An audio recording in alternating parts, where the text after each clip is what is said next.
I move on. Growing troubles for President Obama, his signature health care law, creating a lot of backlash, and his approval ratings are flirting with record lows. Now listen to what the president had to say during an interview with ABC.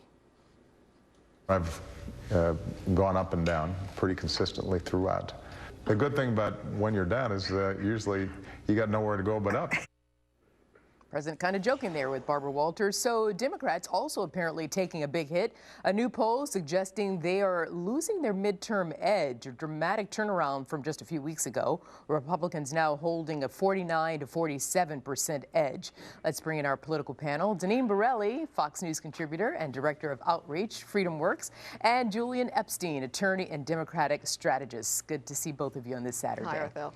Good afternoon, Arthel. Good afternoon. So what can the Dems do to distance themselves from the president and his current tainted reputation? That goes up and down, of course, but how far can they push away from their leader without coming across as disingenuous traitors? And Deneen, ironically, I'm going to start with you on this one. Well, they're obviously running for the hills. Even Mary Landrieu from your home state, Arthel, rode on the president's plane but did not attend a public event that he was going to.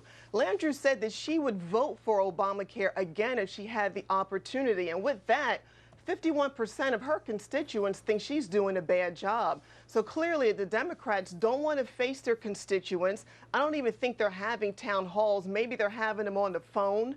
But even that's a controlled environment. So clearly they are backing away from Obama because he's radioactive with Obamacare and its failures. Oh, right. And bringing this poll up again, Democrats a month ago held a 50 to 42% advantage among registered voters. This isn't a generic ballot. But take a look at a new CNN ORC poll indicates the GOP now holds a 49 to 47% edge, which indicates, again, a turnaround. We're talking about the battle for control of Congress and next year's midterm elections. Julian, you're up. So listen to this, apart from a duck and cover approach, how would you advise the Democratic Party to proactively reposition themselves back into the favorable column with the voters? Well, I think with all due respect, you exaggerate how bad the position Democrats are in right now. If you look at the Real Clear Politics average for the last year in the generic poll, the Democrats have been up in almost every single week of the last year on the Republicans. It is only after the worst month of the Obama presidency are the Republicans even in a statistical tie with the Democrats. And that's what that is. That's a statistical tie. Now, you combine that with all the polling that has been done on Republicans. 7 in 10 Americans do not have a favorable opinion of the Republican Party. Nearly 8 in 10 Americans do not have a favorable opinion of the Tea Party. So while it's true Obama's numbers are down, and while some of that has been brought down as a result of health care, Republican numbers are much worse. And the polling on health care shows that it goes up and down.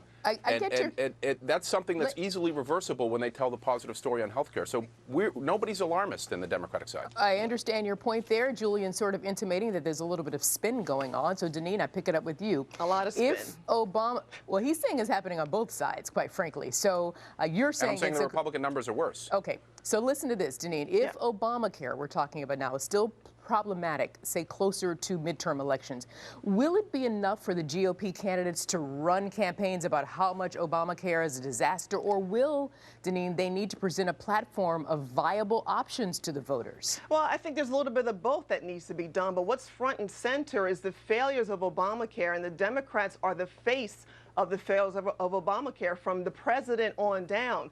Clearly, they don't want to face their constituents now. Obama lied to us. He has a credibility issue and a trust issue. People don't trust President Obama, including me, and they don't trust anyone who backed Obamacare because it's failing Americans. People are losing their health insurance daily today. Julian, I'm going to end with you on this respond segment. to that. Go ahead. Yeah, please do. Yeah, so just to respond to that. So Republicans want to turn to a healthcare system where insurance companies can whimsically either deny you insurance, revoke your coverage, or limit your coverage if they think it's going to cost. Let me finish the point. Free market. If they think that it's going to cost them. Control. Could I finish my point? That's the policy before. Insurance companies could revoke your policy, could limit your coverage, or could deny you coverage if they thought it was going to be bad for them financially. That's point one. Point two, you did not answer Arthel's question, which is, do the Republicans have to have an alternative? Free Nobody market, understands what the Republican portability, alternative and it is. individuals controlling Denise, their I insurance paid you and the not respect of not government Hang on, interrupting getting you. Denise. in I between. have to give Julian the last word because I'm running out So, of time. and if you Go look ahead. at the polling, the gold standard on healthcare polling is Kaiser. And the Kaiser polling has shown that a lot of people that don't like the Obamacare plan don't like it because it isn't strong enough. When you put together the people that like Obamacare together with the people that wanted a stronger proposal, you're up around 50%. All right, When you ask Julian. people if they like the Republican alternative, you're somewhere between 25 and 32%. So if Republicans want to campaign on this, be my guest. Deneen. It's failing. Quickly. That's what we see what's going on today. Millions of Americans are losing their health insurance because of government intervention. Okay, I gotta go. Janine Borelli, Julian Epstein. I'm sorry, guys. I know we could don't know what go that on. means. What did you say? You don't know what that means. I tell you what, let you guys that's just communicate totally off air contrary on to that the one. facts. Letters in the I mail have to every go. day. I appreciate Thanks, that you Arthel. both. Thank you, I hope there Janine. are Thanks, better Julian. arguments than that. I think you Thank both you, made really Arthel. good, strong, clear points, and I appreciate that. Thanks. See you guys. Thank you, Arthel. Thank